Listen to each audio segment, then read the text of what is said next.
I remember using a platform, I think I've forgotten what it was called now, probably in the late 80s, when we were doing in Taiwan. I was running a channel strategy workshop, and I was amazed at this technology. You know, we had the old dial-up modems. It was slow, but we were still having a meeting online and managing those type of processes in those days. And again, I'm sure that, you know, BC covered AI isn't a new thing. It has been around for a while. So why is it different this time in terms of a technology revolution? And think about this for you as leaders. It influences judgment. So you as an individual, you as a leader or a team manager, you as an employee, how are you allowing AI to influence your judgment, and how are you allowing it to actually support you in the decision making? Right? It shapes decisions. So AI quietly in the background is actually, you know, we tend to believe what we see. Right? We tend to believe what, you know, and what we hear. Generally, something, oh, okay, I've heard it from about 4 or 5 people now, so it must be true. Right? That impacts what we prioritize and the decisions we make. And increasingly, more and more organizations are being caught out by relying solely on the information and outcomes and recommendations from AI, and they're forgetting the ethical things. You know, how is that data handled? How, you know, where are the boundaries? Have I got that governance in place to ensure that my reputation is actually protected? And the challenge we have is because a lot of these systems operate at scale with the amount of, you know, volume of data that they're churning out, even the smallest of flaws actually becomes, you know, systemic in an organization. So a bias manager, for example, if you've been influenced by the decisions or the outcomes you've got from your AI, it actually impacts the team. Right? So we know biases exist. This sort of like can, you know, impact it to a different level. You have bias sort of like algorithms, right? That also impacts, you know, the decisions that you're making. So AI, and I'm sure Bissy covered a lot of this, is based on the patterns that exist within the models that you're building, and it can actually mimic authority. How many of you have watched a series? I don't know, it's available globally, because I can't remember which channel it's on, but have any of you seen a program called The Capture?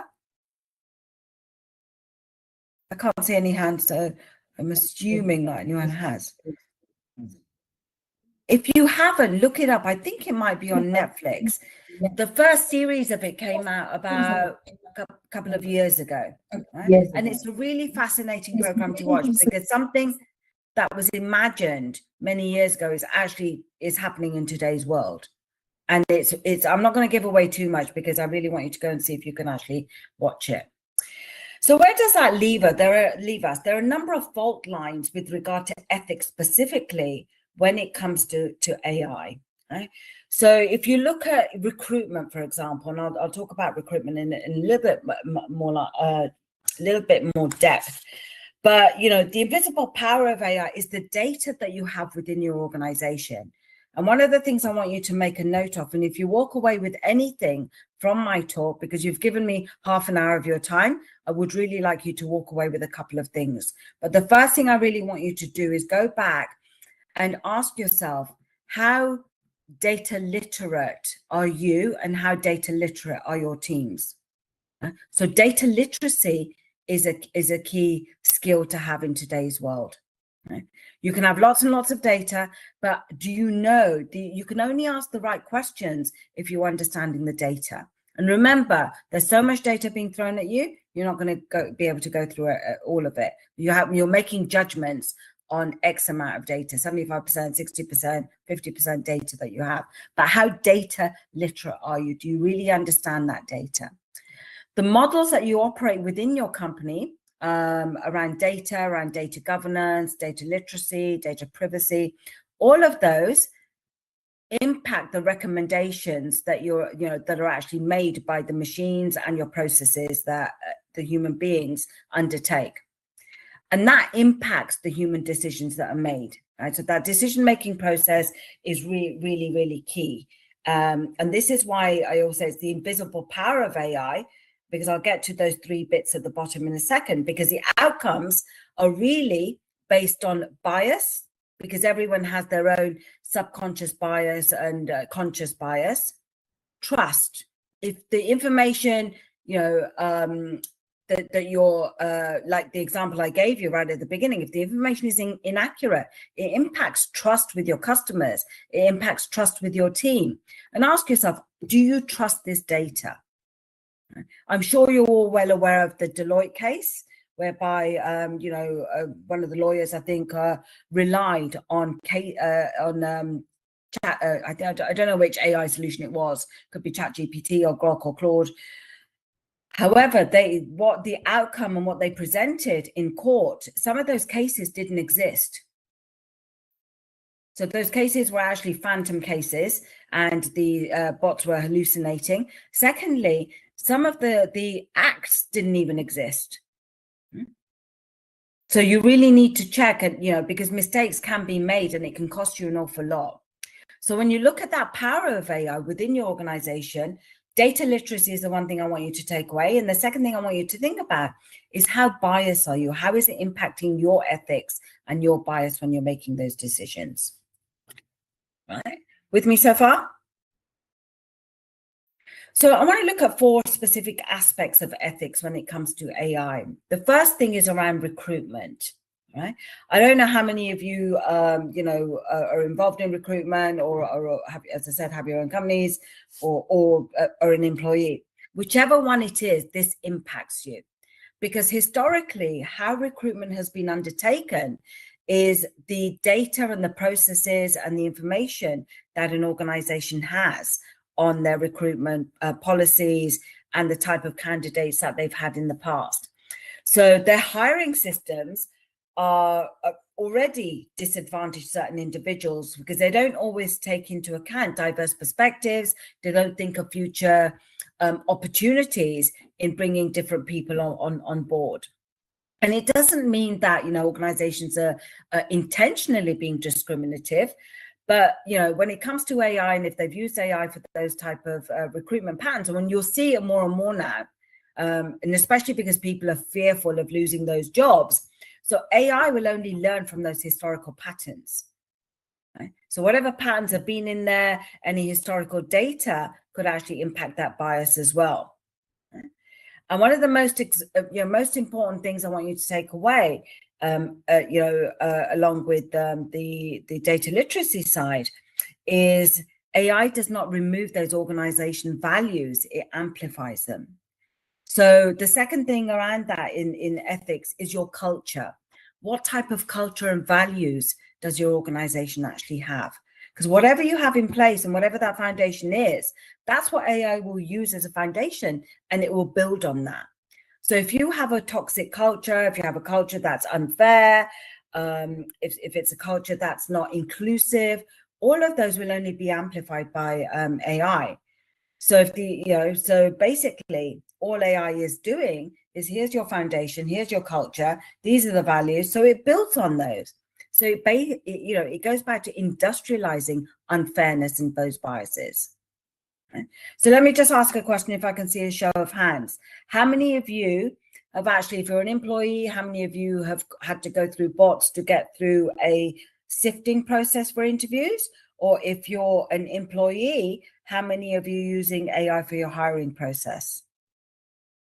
Just show, you can just show your hand. So okay, so I've got a few in there. So please take those things into consideration. If you've got any questions around that, I'm happy to answer that at the end of my slides. I don't have too many slides. I don't believe in death by PowerPoint. So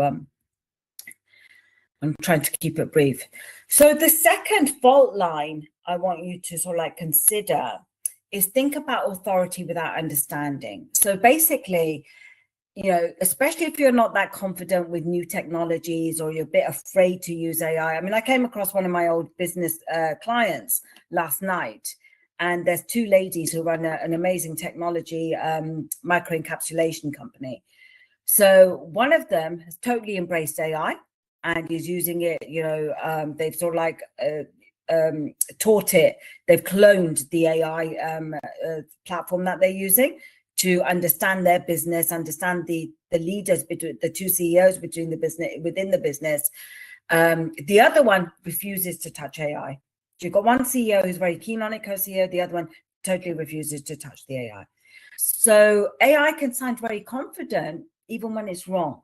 We've seen deep fake videos, I mentioned capture, and if you look at some of the search engines, you know, they're more wrong than right. And what does this mean for you? I mean, some of the examples, you've got fabricated summaries. I use the Deloitte example. There's many others.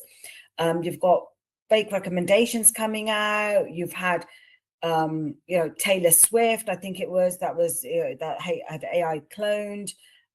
You've got artists now looking at trying to protect their personalities. And you've got hallucinations. The bots do hallucinate. And it's one of the most dangerous features of AI. It's not that it lies. AI, well, I'm hoping right now transcendence hasn't happened and it doesn't have the emotional capability to lie.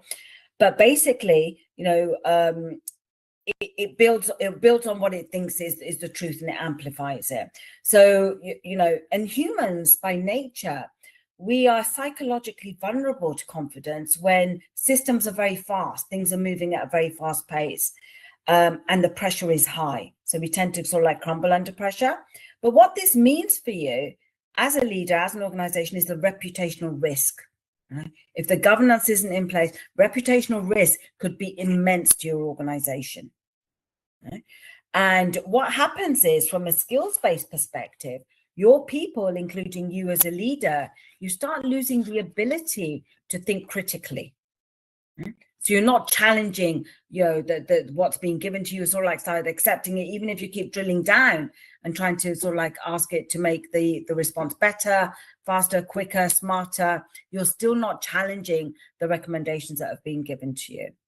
So consider, you as a leader, you know, are you embracing AI? How are you embracing it? But what is the risk that comes with it? And what are the skills you need to teach your people in terms of systems thinking, critical thinking?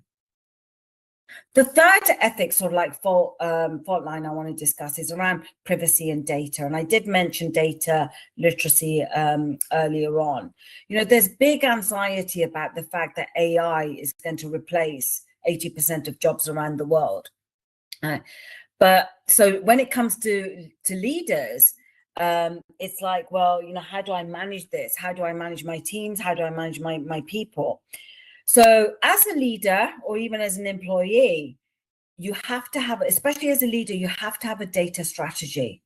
You know, I talked about skills and data literacy, but you need to understand how your data is captured, how it's stored. We have regulations around data, different regulations around different parts of the world. UK, we've got GDPR. Dubai has its own. Africa has its own regulations. As does Middle East and Southeast Asia. I'm not going to talk about the US at this moment in time. But what you've got as a leader and as an employee, what's the regulation around data? You know, where's the boundaries between something that's going to be useful to you and something that's not going to be useful to you? Because you've got so much data being thrown at you. And what about confidentiality in terms of privacy? Right? So where are the boundaries actually, and where do they lie in terms of, you know, what is relevant, what's legal? And I think one of the things that you will struggle with, everyone's struggling with at the moment, in terms of AI ethics, is how is that data used? So what is the governance in terms of the discipline around data usage to make sure, one, you're legally compliant, the regulation, and you're making sure that you're aligned and up to date with regulation. And a takeout for you and an action for you, I would like you to consider, you might have a data policy or IT policy in place. What is your policy for AI and its use within your organization? Do you have one? And if you don't, why not? If it's covered within data, it needs to be more explicit in today's day and age. Okay. The fourth fault line is around human impact, right? So this goes back to that fear I was talking about when, you know, everyone says, oh, you know, 80% of our jobs are going to go with AI and you know, what are we going to do? And as leaders, you know, the whole AI debate for me and ethics is around leadership. It's not about the technology. It's not about just compliance. It is about how leaders manage their AI strategy and embracing it to actually get competitive advantage ethically, because it all boils down to reputational risk.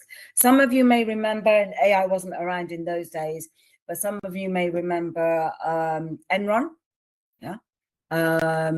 You know, in terms of like that was a different type of compliance and ethics breach. There's been so many, you know, corruption cases around the world whereby leaders have just abused systems.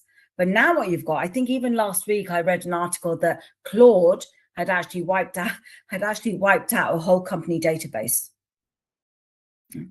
So while it can bring opportunities, there are very serious implications if leaders do not manage the ethics within the organization and governance around AI to the level that they should. So some of the things, you know, challenges that you'll have, and you need to think about whether they're tacit or explicit and tangible, non-tangible, is the confidence. Remember, your employees and your team members have different levels of confidence and might be intimidated by AI, right? Or they might embrace it. So think about the different levels of confidence and expertise. What learning solutions and development solutions are you putting in place to train people on AI? What does this actually mean for your organization? You know, if people stop using systems altogether, then that's also an issue. Right? How much autonomy are you giving them? If you don't have AI policies and training and awareness in place, then how can you actually give them that autonomy? And if you think about sort of like how this impacts your organization and you as a leader, so the future advantages aren't really, they won't belong to organizations with the most AI. That's definitely not the case. What it will belong to organizations that actually embrace the human wisdom, the human creativity, and integrate that with the machine capability and what it can do for you. Okay. So we've all, you know, we've all seen deep fake videos, and it's quite scary at times. And as I mentioned, you know, the capture one sort of like puts a lot of things in perspective. And you know, just to give you a slight insight into it, the Prime Minister is actually cloned, giving out quite discriminatory messages. And he's in a totally different place, and this is being aired live on TV. So everyone sort of like thinks, hang on, you know, what's really going on here? Bit like when I saw myself like talking on that video, I was thinking, oh, okay, that's interesting. So going back to this scenario and what I started off my session with, if you have a bot, or if you're using AI as customer facing as a customer facing channel, and there's issues with it, what governance processes would you put in place to manage that type of scenario? So another action for you if you want to take out. Yeah? You know, what are those processes that you've got in place? What is the governance? How are you managing that process? So just to let you know, if you are putting things in the chat, I can't actually see you. If you've got a question, I would suggest, you know, just speak up, as long as you don't all speak together. The second thing is, how do you explain and how would you manage a crisis if there was the situation that I talked about? I just gave you an example of Claude wiped out a whole database and there was a data breach. How is that managed in today's world? There's so much misinformation being shared, especially in the fragile world that we're living in. And AI ethics is the one thing that will save you. And it becomes really, really important and becomes very real the moment that something goes wrong at scale. If you do not have those policies and ethics in place, you know, and your moral compass isn't where it should be, you're going to face challenges and problems, right? So I'm going to give you a little, you know, how we're going to reframe ethics in an AI framework, responsible AI framework. It's not the only one that's out there. There's many out there, and it's just sort of like to get you going. And you might already have your own. So some of the things you need to ask yourself is, what is the purpose of your framework? Why are you putting it in place? Is it part of your, you know, overall IT policy, data policy? It should really be part of your strategy and risk and governance. So ask yourself, you know, why and how are we using AI? What are we using it for? Are there biases in your AI and how, you know, AI solutions and how you're training and cloning, you know, before you get to the agentic stage? What are you actually, what questions are you asking AI? How are you training it to clone? So on and so forth. So are those biases there? As a leader or even as an employee, you don't want to be associated with a company that has reputational risk and damage. You want to be proud of the organization that you're working with. So where's the transparency? Is the governance in place? What about data protection rights? Is that data and data literacy? So I asked you as an action, first thing is to ask yourself about the data literacy. Second thing was around, looking at your risk and reputational risk through ethics policies in place. But think about the policies you have in place for data governance and data protection. How are you training your people in terms of human judgment and working with machines? If things go wrong, are you prepared and ready for a crisis? And who owns that outcome? As a leader, the buck stops with you. And if you're an employee, it's your role as a responsible employee to highlight the issues and what you're seeing within the organization. So just to share with you, this is what I see as what most great organizations are likely to do in the future. The first thing they're going to do is they will actually look at building a solid foundation. Right? So what I mean by that solid foundation, I mentioned to you earlier that every generation and every faces its own technology revolution. Now more than ever, there's a necessity to make sure the governance actually is in place before you face a crisis. Right?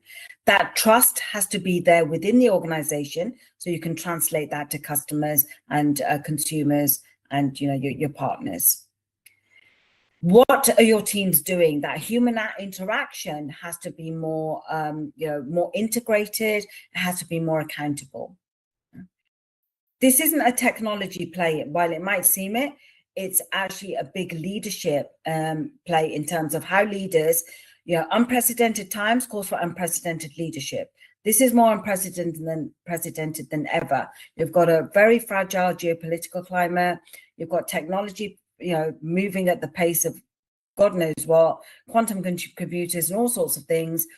So it's about how your leaders manage ethics, how your leaders manage your AI strategy to drive that and get the most out of AI, not a technology play.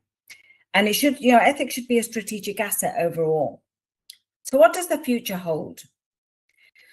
So, the next generation, I would tell me, I talk about, next decade. It's not, as I said, it's not about AI alone.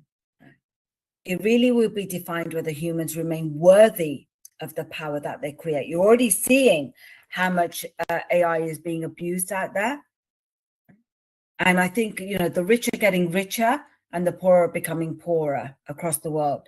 Even in developed nations compared to developing nations to the emerging nations. So wherever you are in the world, and what I find with the emerging nations, you see the quantum leaps. Right? So remember, I was born in Africa, brought up in a Western world in the UK, but I spent 18 years of my life back in those emerging markets of Asia. So those cultural elements come into it, but the message is the same. What I find with the emerging markets, the quantum leaps happen faster, quicker. So the next growth continent of Africa will be the next power continent to watch. But again, I err with caution that those foundations have to be in place. So I want to leave you with this thought. Is it going to be checkmate humanity in the next decade?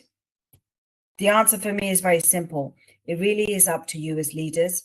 If you put the right processes, governance, strategy, and ethics in place and do the right thing, then we'll see who has the checkmate. Thank you very much. Okay, I'm going to stop sharing. And I'm happy to take any questions. I don't want us to end. Okay. But because we have a Q&A. But Dr. Benson. Yes, thank you, Amita, for giving us this amazing training. I would like everyone to say thank you and give us a round of applause. We appreciate that. And for people to have a question and answer, just in case they have any question for you, do you want to have any question? Do you want to answer anything? Yeah. Okay, so let me wait. Yeah. Okay. I have a question here. I think based on your, maybe it's my own confusion. Sorry, I'm from the oil and gas sector. I more technical with design, like platforms and control systems and the automation side. So I really struggle to see the efficiency of AI to that sector. I just because of a lot of reasons, cyber security. You've just talked about misinformation, and of course, behind AI, there is a human being that drives this. There's a human being that programs all of these things. So this human being has gone XYZ places to gather information and develop a tool that people now rely on. Now, how can I protect now it's not my own, of course, say for my clients, how can I protect their system? They give me their system and tell me recently they've been having a lot of cyber attack, and I want to protect my system against this thing. And now the whole world is talking about AI. And there's a human being that is taking information from different things and sticking it and putting things together.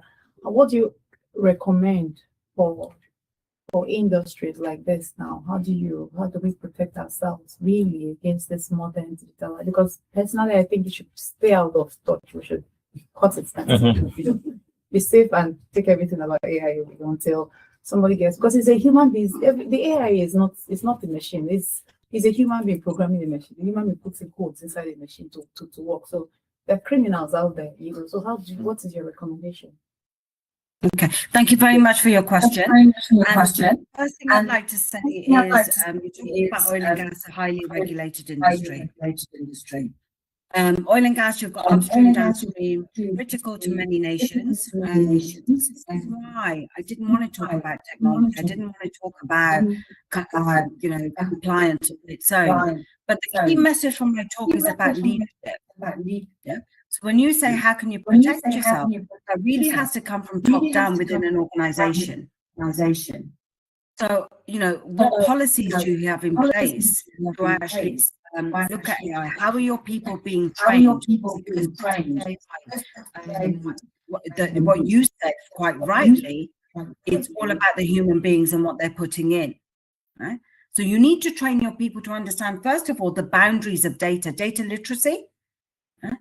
Is key, understanding what questions to ask and understanding what the data actually means and interpreting that data to look at decision making. So things like understanding your teams to look at critical thinking, systems thinking, how, in oil and gas, you've got upstream, downstream, right? You've got a lot of people across the value chain, and it becomes challenging B2B and B2C as well. So my suggestion to you, there's no easy answer to this, but it really has to be at a leadership strategic level in terms of process. So in terms of governance and strategy, what are you using AI for? What are you not going to use it for? Secondly, in terms of communication and the policies that exist around AI within the company. The third thing is training your people to use the AI effectively. What are you going to use it for? How are you going to challenge that? And there must be checks and balances along the way. There is no easy answer unless it comes from the top. And even when it comes from the top, it's still not easy to do. But the companies that do embrace it and get it right will do really well. Because, they can cut costs by automation, they can enhance processes and efficiencies. And the vast volumes of data, when you combine that with the human interaction, can be really innovative. But those basics must be in place. Do you have the basics in your company right now?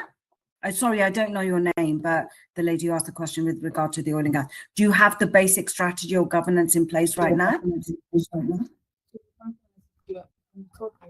I know that it's forbidden in the design side for now. Maybe for now it's forbidden. You don't come up and so define the design and talk about AI. For now, maybe later on, but I know they use AI for other things, for the HR side of things and all that. But in terms of the design itself, we don't know. Just follow what standard we have now, unless somebody comes up to improve the standard and begin to put all these AI things and tools to be used. But for now, no, we don't. Something we should. Well, it's a broad industry, I'm just trying to think of how AI can be really effective for us now in the design side. Not like I'm saying it's not possible in the oil and gas industry. It is for the sector it has to, but when you're coming to do like a design, how do you implement AI to really make it protect your system, to know, to tell your client that really this is, I convert that this is, right. So that's what yeah. Let me give you something to take away. Three things that, and again, I'll repeat that. First thing is, it has to come from a strategic level. They're already using it, AI in HR, then there must be processes and policies in place. Okay, so strategically, it has to become a strategic asset, and that has to be defined by the leaders. Secondly, that culture has to be embraced across the organization, not just one or two divisions. Yeah? So if you really want to maximize and get competitive advantage using it, that's what you need to do. The third thing is those governance and policies enable you to do that. And fourthly, the training has to be in place around data literacy, around what you're going to use it for, and how you're going to challenge the outcomes that AI actually gives you. Yeah, does that help? There's a whole discussion we could have about this in oil and gas and regulated industries. But to give you some takeaways, think about it from a strategy perspective, governance, processes, risk, and what you're going to use it for, and training people. Okay. Anyone else got any questions? I can see one hand up, but I don't know who it is. Next question. Did you write our names correctly? Because that's also the using the certificate. Oh, you've not written your name? Do anyone have any other question? Okay. You can speak on now. Okay, my name is Tanvir. Basically, I just take a note from your speed that critical thinking will be no more, maybe from just because of AI. Or you think about this is true, or it enhance the approach of the people who actually taking notes from AI? Because if I have an employee, so he have to do something for me. So critical thinking will be less, or it should I take care of everything from him. Yeah, so my message around critical thinking and skills is people start become lazy with AI. Yeah, so they sort of like start thinking, okay, AI is going to give me the answers to everything. So one of the things, when you develop any new technologies and you want to sort of like train your people in them in terms of skills, you need to make sure that their critical thinking skills are enhanced. So things like, analyzing that information, analyzing the responses that are being given to you by AI, right? Evaluating what the recommendation that AI has given you. Are you able to synthesize that information? And you still have to make the decision and make a rational judgment from the solution that AI has given you. You have to question the assumptions. See, AI will only give you the outputs based on what you put in, as you know. Right? So the more you put in, the more it has context, yeah? The better the solution, the better the responses you'll get. So the answer to your question is critical thinking skills. If they, people should have them, but it's something that people need to develop, will actually start diminishing if you don't train your people with AI, because people will start becoming complacent. They start, it goes back to trust. They'll start believing that everything AI tells them is true. And you need to question it, examine the evidence, look at the questions, and use logic, around those decision making when you've got the responses. Does that answer the question?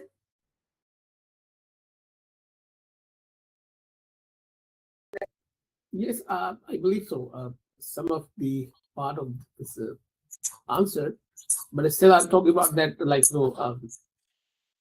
maybe they are more efficient. They can save some time, and because recently I'm start using AI to create my technical and commercial proposals, so that actually really quick, and they have the more information that we are putting before that in our proposal, and but the time is actually really saved.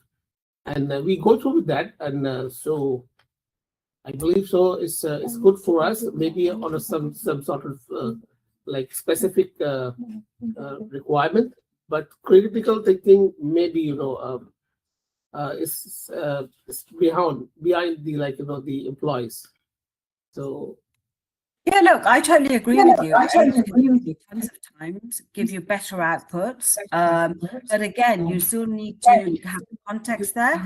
You need to be able to evaluate that information, synthesize it, and use your critical thinking capabilities to make rational judgments. Yeah. Thank you. thank you. I have one question. Okay, we have If you don't one mind. person. Yeah, hi Amita. Hi.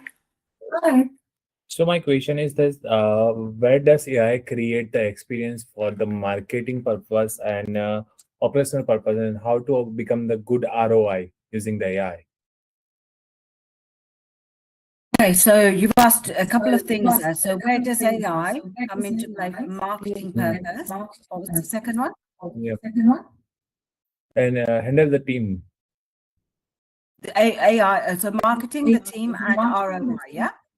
Yes, because we are doing some performance marketing using the AI tools, but the thing is that the different challenges we are facing. So I have a question for that. Okay, all right. So let me address this first. And there's a couple of questions within that. So look, I mean, lots of people are using AI. If you look at marketing overall, a lot of people are using AI to from a graphic side. You can create your own graphics images, which I'm sure you already know from a creative perspective.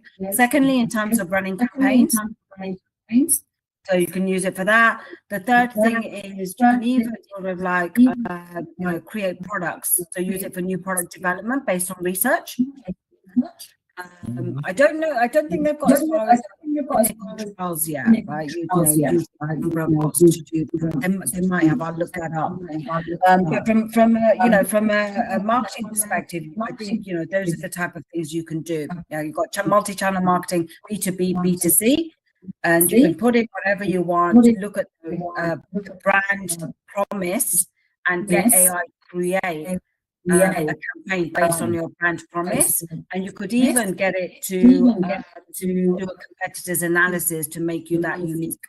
And that can be across multi-channels. Okay? So does that answer the first part of your question?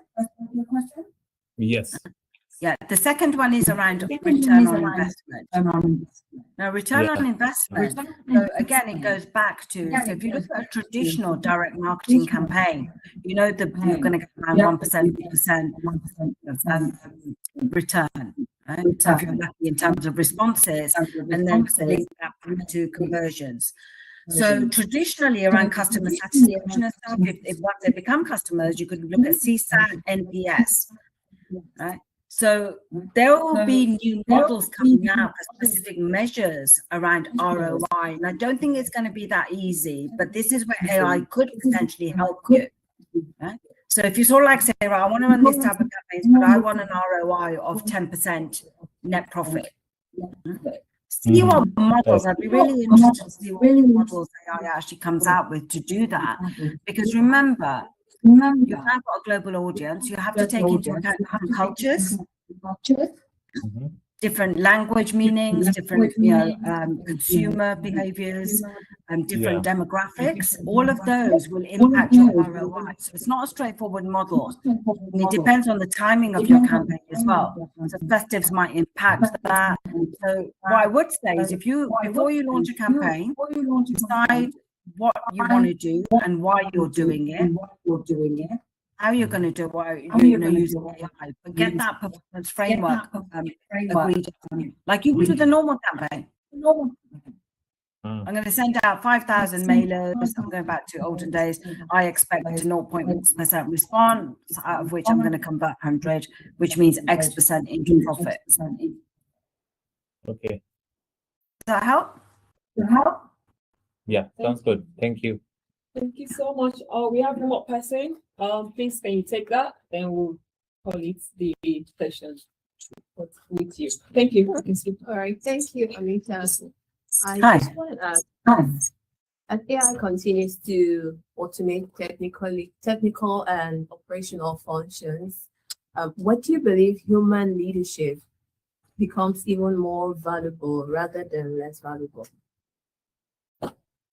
You're asking my own opinion? Yeah. Right now? No. I think human leadership becomes even valuable. And I'll tell you why. One thing human leaders are very responsible for and should be accountable for is firstly the strategic direction of their company.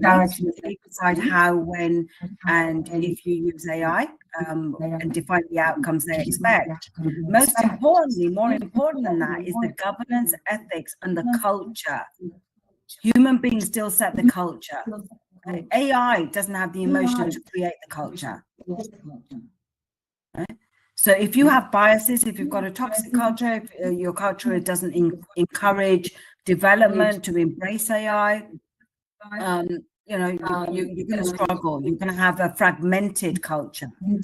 So in short, yeah, human leadership is even more important now than ever to ensure checkmate humanity doesn't actually happen. The companies, as I said, that embrace AI and the leaders that will do very well if they embrace it in the right way. Answer the question? Yeah, thank you. Thank you so much. Thank you, Amita. Thank you once again. Thank you for being your great speaker today. Can we check if there's a question online? Okay. Yes, you can bring that. Okay. I would like to check if there's a question online. David, do we have questions or someone raising their hand? So that Someone is raising their hand. someone is raising their hand. Okay. So that they don't feel left out. Absolutely. This person is raising their hand. Okay, let me. If you're online, you have a question, you can actually speak or you use the chat box. I think they might not be permitted to speak. But use the chat box. Can't see the questions. Okay. Oh, yes, so they can use yes, you will get the recording, will be shared to you and every other person here as well. So yes, we're going to get the recorded version. Okay, if that's the only question we have, then we'll continue right now. Okay, so if we all had an amazing time, we enjoyed the session with our beautiful guests, please let's put some beautiful hands again. That was beautiful, that was powerful. Thank you for joining us from London. Yes. How is weather over there today? There are questions. Were there questions? In the chat, in the Q&A. Oh, section, Q&A. not the Okay. chat. Oh. 3. Take it. Dr. Benz, you can continue when we're trying to. Yes, I just want to see how the weather. I believe the weather should be the same as Dubai today. Hopefully, yes. Yes, there's something about the recording. Okay. I don't know, this is a funny question. Okay. It's not a question. Somebody said, I asked her about you. And it brought out all about you, including who you are married to. Okay, yes. Maybe it's about me, I don't know, or about somebody else. Let you go now. You enjoy the rest of your day. I'm not sure if she has. So much. You take care, everyone. Okay, bye for now. Everybody say bye to her. Bye. Thank you very much for your time. Thank Bye-bye. you. Okay. Bye. Bye. So before Dr. Benson would sit down, I would like her to say one or two things about what her school does, because this is in partnership with her as well. Nice. And you can see how beautiful she looks. You won't believe she has, I think your first son is 19, right? 19, okay. She looks like a teenager on the 20. Her first son is 19, so they have wealth of experience, and they've established their school for years in the UK, and now they are bringing their school to Dubai. So I want her to talk more about what they do and how we can be a part of it. Thank you, everyone, for being here today. And I'm happy, glad to see everyone's face. Everyone is looking flourishing. That's all I can say. And so we are Core Global North London Business School.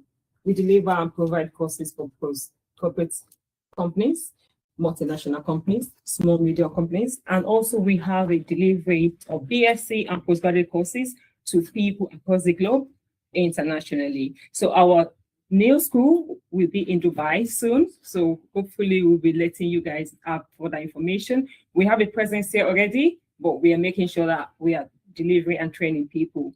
And in partnership with GTES Dubai, we know that we can deliver and impact more into people and companies in Dubai. Thank you for that. And I'd like to know what you have learned today, especially with Amita, and we'll be asking about Mrs. Bissey. From my point of view, I understand that you have to put governance in place, policy in place, framework in place, and also I would like you to know how to implement all this into your organization. If you need further training in this, please let us know. We'll be happy to do that with you going further, because this is not the end of it. I think you should be able to have more implementation into your organization, and we'll be happy to come back and give you full training. This is just like a taster of what you need.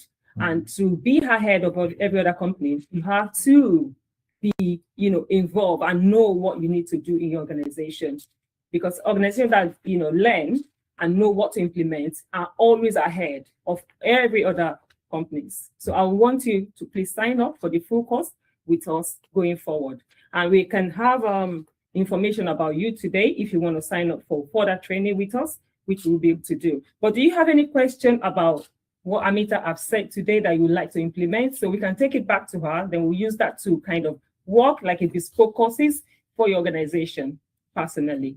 If you have anything that you really think you miss in your organization that you want us to want you to help with, we'll be able to devise that, bespoke courses, and they'll bring it back to you. Okay, any answers? Obviously, AI policies. AI policy. Okay, I'll put that down. And I think that's very key, so that we don't look like the case. Okay. So who else wants to implement something in the organization, or you want to refer some discussion to your boss and you want us to have a discussion with them after this course? That boss is a bit, and especially who are actually the right people to implement training AI policies. Sorry. Okay. So it should be a board of people along with the AI technology and the organizational and lawyer. So who's supposed to create these policies? Okay. So it's something that you want in your organization. True.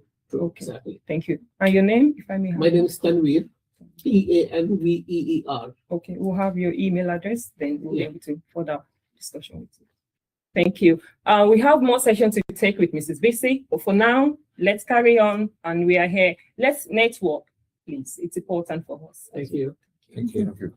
okay, so thank you very much. I'm sure that we are all having an amazing, beautiful, and a wonderful time.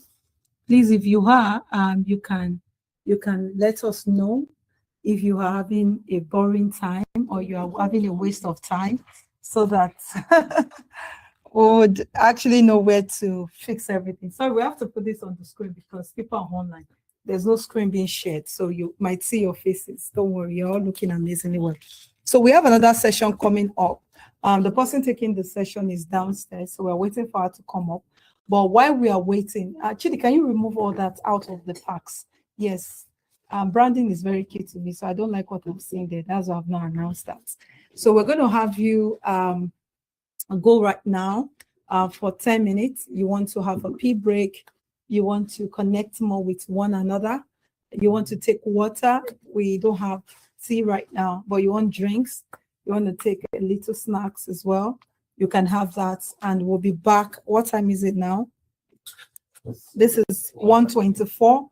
So we'll be back 1:34, and we'll wrap up the rest of the session.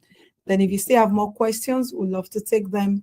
And if you still want to add to what Dr. Bensi had said in terms of what you want them to inculcate in their school, then you can also reach out to her. Then one of the things she didn't mention is that, if I'm still correct, you can be a part of our school in Dubai. Then also for the first year, you school in Dubai. Then for the rest of the years, there are some documentation the school gives to you that is able to allow you to finish the rest of the program in the UK, right? Yes. So do you want to say one or two things before the break? Yes. So if you have anyone interested or yourself, you would like to do your master's, you can start your master's with us. Even I see as people that you're busy, you might not want to start from the BSc, you might have already got your BSc.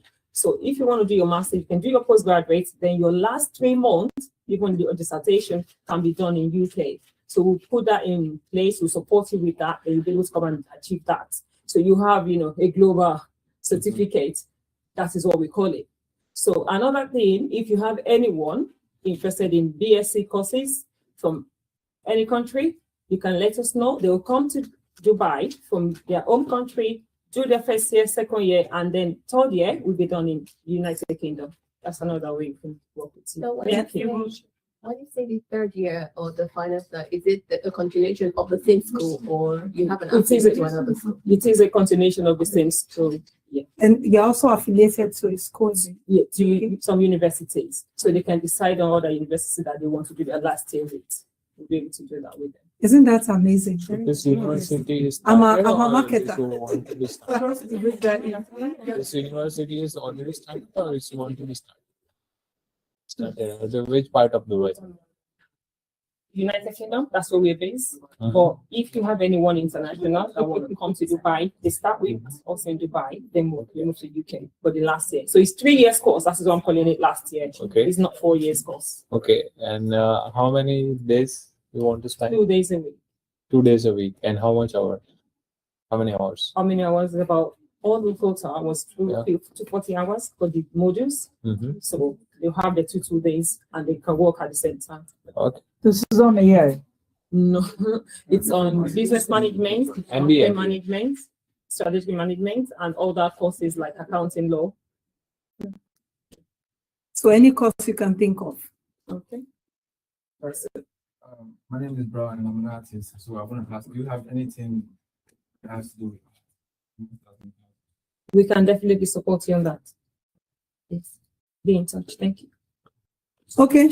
In absence of further question, so our break starts from 1:27 and 1:37. So 10 minutes, network more, get to know one another better, get to also use the restroom, get some snacks, and of course, we'll continue the last lap. Okay, I'm seeing a lot of beautiful faces. I don't know where to start from. So let me start from the first one, then I go here and go around. Okay. My name is Blessing.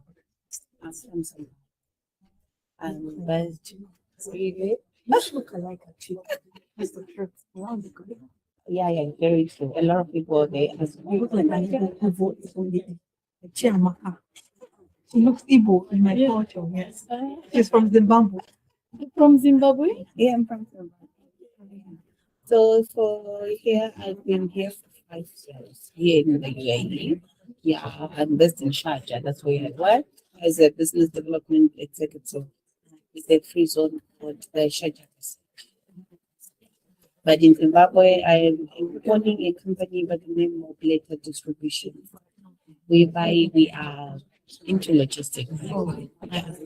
Yes, nice to meet you. How have you been enjoying your time here? Oh,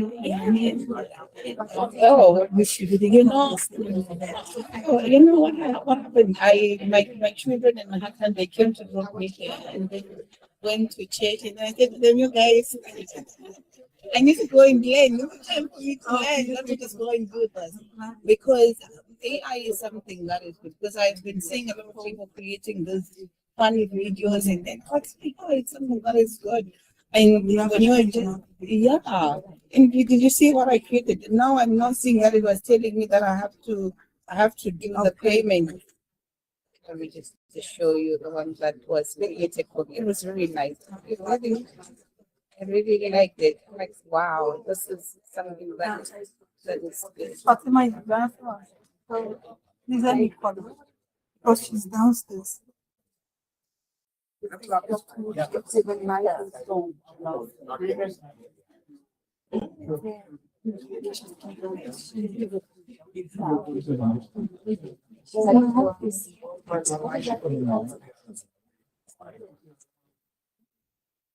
We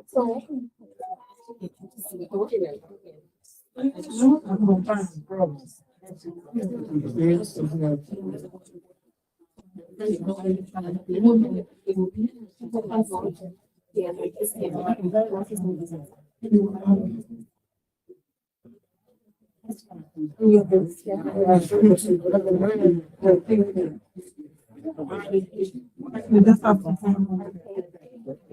just have to I don't know.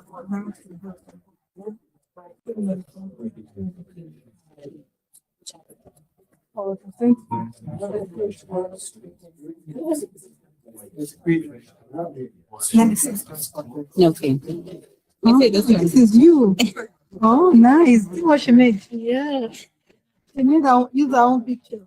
Oh, this one. Yeah. Okay. And you know what? I was now even telling it to now say, okay, can you create the actual thing so that at least now it created this just similar to the logo for my company. And then now I was telling it, okay, now can Look you at the suit, so beautiful. yeah, this yellow vibrant.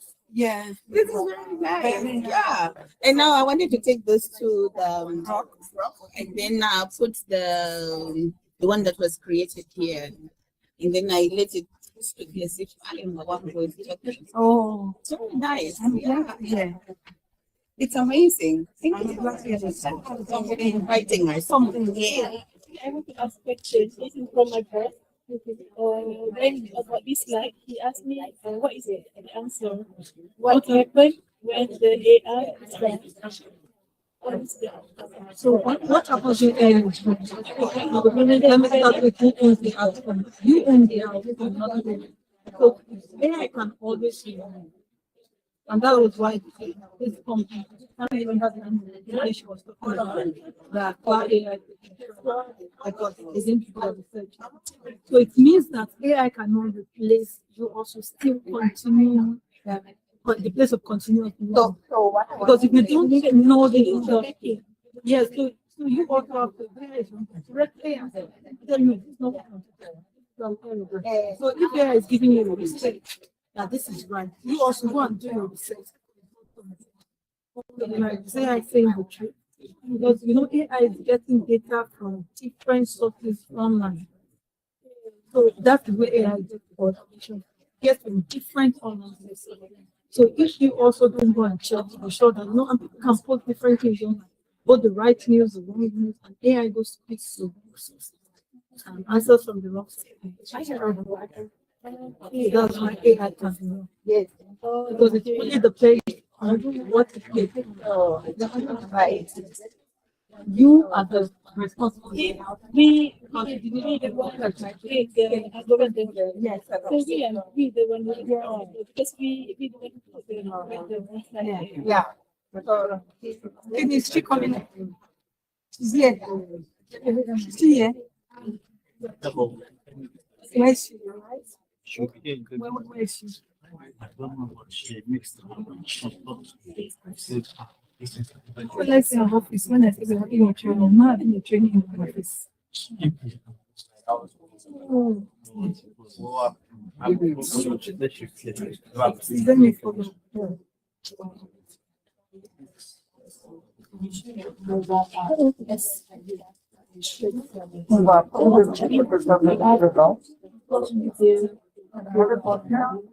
Okay, now I understand. Yes, yes. So we are responsible for the outcome AI gives us. 100% responsible. So we have to always cross check. Yeah, I think something. Yeah.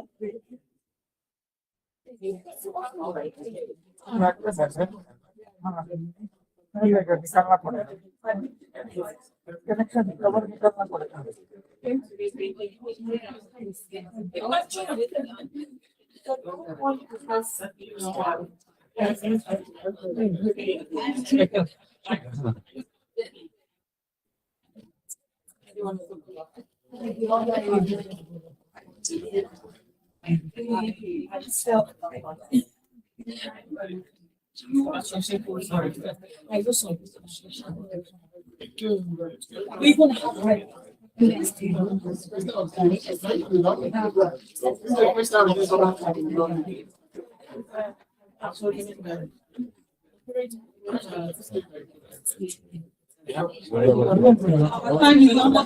Let's make use of them. 10 minutes we have left. 7 minutes more than one.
Yes, sure.